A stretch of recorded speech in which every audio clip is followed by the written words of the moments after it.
கிறிஸ்துவுக்குள் அன்பானவர்களே, நம்ம ஆண்டவர் ரட்சகருமான இயேசு கிறிஸ்துவின் வல்லமையான நாமத்தில் உங்களை வாழ்த்து வரவேற்கிறோம்.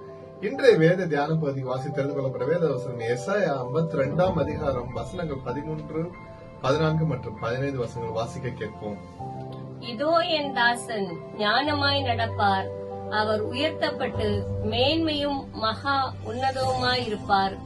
மனுஷனை பார்க்கிலும் அவருடைய முகப்பார்வையும் மனுபுத்திரனை பார்க்கிலும் அவருடைய ரூபமும் இவ்வளவு அந்தக்கேடு அடைந்தபடியினாலே அவரை கண்ட அநேகர் பிரமிப்படைந்தார்கள்.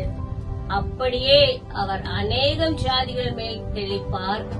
அவர் நிமித்தம் ராஜாக்கள் தங்கள் வாயை மூடுவார்கள். ஏனெனில் தங்களுக்கு தெரிவிக்கப்படாதிருந்ததை அவர்கள் காண்பார்கள், கேள்விப்படாதிருந்ததை அவர்கள் அறிந்து கொள்வார்கள். ஆமென். ஹல்லேலூயா. கிறிஸ்துவுக்குள் பிரியமானவர்களே, மெசியாவாகிய இயேசு கிறிஸ்துவின் பாடுகளையும் அவருக்கு கிடைக்க போகும் மகிமையும் முன்னறிவிக்கும் தீர்க்க தரிசன வசனமாகவும் எனக்கு பிரியமானவர்களே, இந்த புனித வெள்ளியை நாம் ஒரு திருவிழாவாக கடந்து செல்லாமல் இயேசு கிறிஸ்து நமக்காக, நம் பாவங்களுக்காக அவரையே தன் முழுவதும் ஒரு ஒப்பற்ற பலியாக சிலுவையில் ரத்தம் சிந்தி தன் உயிரை விட்டு நம் பாவங்களிலிருந்து நம்ம எல்லாம் மீட்டு நம்மை பரிசுத்தப்படுத்தி அவரோட பிள்ளைகளாக அவரை நம்ம சுதந்திரத்துக் கொண்டால் எனக்கு பிரியமானவர்களே, நம்ம அழைத்த தேவன் உண்மை உள்ளவர்.